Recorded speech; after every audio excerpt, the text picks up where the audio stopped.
उन दिनों मैं ज़्यादा मोटी हुआ करती थी क्योंकि 22 साल की उम्र और यह जवान शरीर मेरे खुद में काबू में नहीं था। मम्मी पापा मुझे प्यार से सोनी बुलाते थे, लेकिन मेरा वास्तव नाम सोलोना था। तब मैं अपने घर पर थी, लेकिन नानी के बीमार होने के कारण मैं अब नाना के यहाँ रहती हूँ। अभी पिछले हफ्ते मेरे छोटे वाले मामा की शादी हुई थी। बहुत दहेज मिला, पर मामी जी थोड़ा सांवली रंग की है, तो मामा जी सब कुछ पाने के बाद भी खोए खोए रहते हैं। शायद इसमें मामी की क्या गलती थी। भगवान ने उनको रंग रूप ही ऐसा दिया है। शादी के बाद लगभग सारे रिश्तेदार जा चुके थे, सिर्फ मैं ही बची थी। नाना नानी मेरे बाहर बरामदे में हमेशा आराम करते रहते थे। तो अभी मामी नहीं आई थी, तो मैं ही चाय वगैरह बनाती थी। तो मैं चाय बना रही थी, मैंने मामा के रूम से अचानक आवाज़ सुनाई दी। शायद वह मामी को ताना मार रहे थे। इतना सब मिलने के बाद भी मुझे कुछ नहीं मिला। जवाब में मामी ने बोला था, क्या नहीं मिला और क्या चाहिए तुम्हें?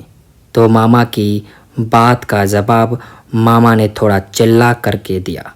बोले, क्या दिया है तेरे बाप ने?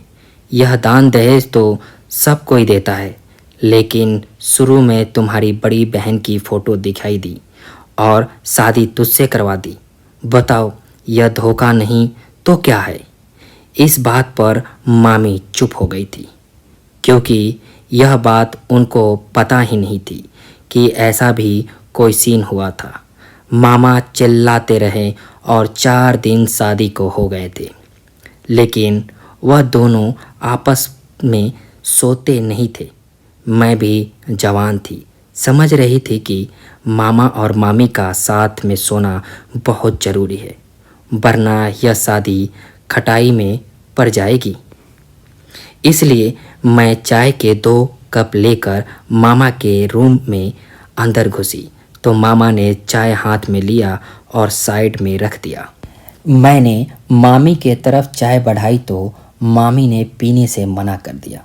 शायद वह दुखी थी। मैं वापस आ गई और गेट के बाहर खड़ी होकर उनकी सारी बातें सुनने लगी। मामा जी कह रहे थे मामी से कि तुम्हारी मेरी क्या जोड़ी है, खुद को देखो और मुझे देखो। इस पर मामी चुप थी। शायद मामा जी मामी को देखकर खुश नहीं थे, इसलिए 4 दिन हो गए थे और अभी मामी ने सुहाग रात तक नहीं मनाई थी। मैंने यह महसूस किया कि सुहाग रात कैसी होती होगी। यह बात मेरे मन में घूम रही थी। मैं जवान थी, तो इसलिए मेरा भी मन करता था कि मैं सुहाग रात के बारे में जानूं, इसमें क्या क्या होता है सब पता करूं और उसको समझूं। लेकिन मैं मामा की सुहाग रात के लिए उनके रूम में फूल लगाने के लिए बेताब थी। अभी मैं गेट के बाहर खड़ी होकर सारी बातें सुन रही थी कि मामा जी उठे और मामी जी को धत तेरी बोलकर बाहर निकल गए और मैं मुस्कुराते हुए मामी के रूम में घुस गई।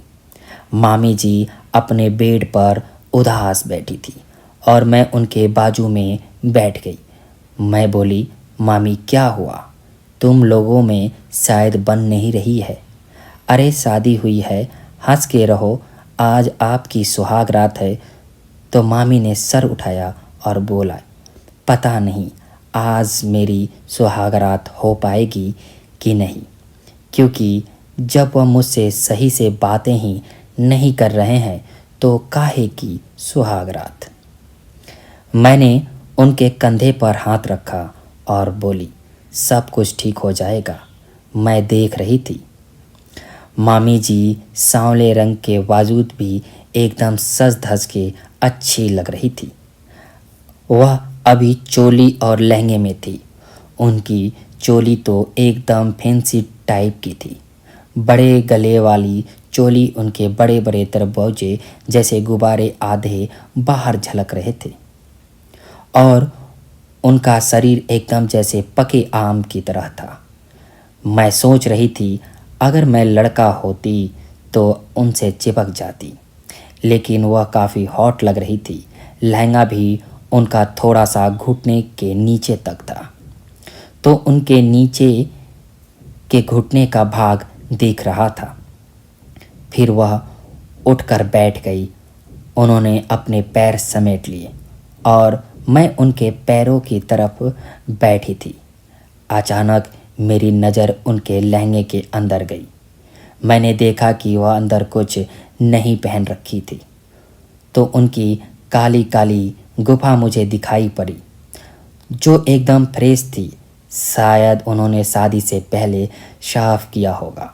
मैंने जैसे ही उनकी वह चीज़ देखी, मेरे अंदर तो जैसे कीड़े काटने लगे।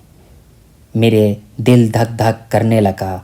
मैं एक पल लगा कि मैं मामी के ऊपर लेट जाऊं और उनसे प्यार कर लूँगी ताकि मेरा भी थोड़ा मन संतुष्ट हो जाएगा।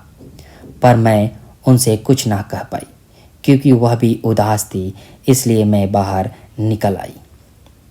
शाम को 9 बज गए।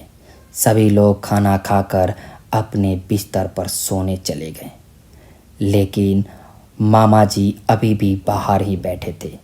मैं हालात को समझकर मामा से बोली, मामा जाओ, मामी इंतज़ार कर रही है। तो वह बोले, कहाँ जाऊँ, किसके पास?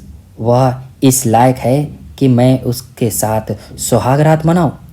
मामा सीधे सीधे बात कर रहे थे और मैं उनकी ओर देख रही थी। मामा जी बहुत हैंडसम थे। एक पल तो मेरा दिल में आ रहा था, अगर मामा जी बोले तो मैं उनके साथ सुहागरात मना लूँ। मैं इतना उत्तेजित हो गई थी, लेकिन मैं उसे कैसे बोलती? शादी उनकी हुई थी और उनको यह सब नहीं बोल पाई। और मैंने मामा का हाथ पकड़कर रूम में जाकर छोड़ दिया और खुद बाहर आकर उनकी बातें सुनने लगी। मैं महसूस कर रही थी कि मामी उनको बार बार अपनी ओर खींच रही थी और मामा हाथ छुड़ा रहे थे। तभी मुझे अचानक गेट के साइड में एक छोटा सा छेद दिखाई दिया, जिसमें अंदर का सारा माहौल दिख रही थी। मामी बार बार अपना लहंगा उठा रही थी और मामा का हाथ पकड़कर वहाँ पर रख रही थी, लेकिन मामा जी तो कुछ करने के लिए तैयार ही नहीं थे। करीब करीब 10 मिनट तक मामी कोशिश करती रही कि मामा सुहागरात मना ले, लेकिन मामा जी मान ही नहीं रहे थे। कई बार तो मामी ने उनका डंडा हाथ में पकड़ लिया और कई बार आगे पीछे किया, फिर भी वह नहीं उठे। तो मैं समझ गई कि मामा को जोश नहीं आ रहा है। मामी एकदम गर्म हो गई। अगले पल मामा जी गुस्सा होकर बाहर निकले और जिसमें मेरा बिस्तर लगा था वहाँ जाकर बैठ गए। मैं समझ गई कि अभी उनकी सुहागरात नहीं होने वाली है। तो मैं मामा के रूम में घुसी और मामा से बोली, मामा क्यों लड़ाई कर रहे हो? तो मामा बोले, सोलन तुम क्यों ज़्यादा बीच में आ रही हो? मैं मामा की यह बात सुनकर डर गई। मैं सोची कि मामा जी अब शायद मुझे डांटेंगे, इसलिए मैं वापस जाने लगी। तो मामा ने मेरे हाथ पकड़ लिए और बोले, तुम तो सुंदर हो, तुम्हारे साथ सुहागरात मनाना पड़ेगा। और उन्होंने मुझे अपनी ओर खींच लिया। खींचने के बाद उन्होंने मुझे वहीं ज़मीन के नीचे पटक दिया और उन्होंने जम के पूरी रात प्यार किया। प्यार करने के बाद मुझे अजीब तरह की अनुभूति प्राप्त हुआ। मेरे बदन के सारे अंग एक एक टूट रहे थे, लेकिन वह भी दर्द एक मीठा दर्द था।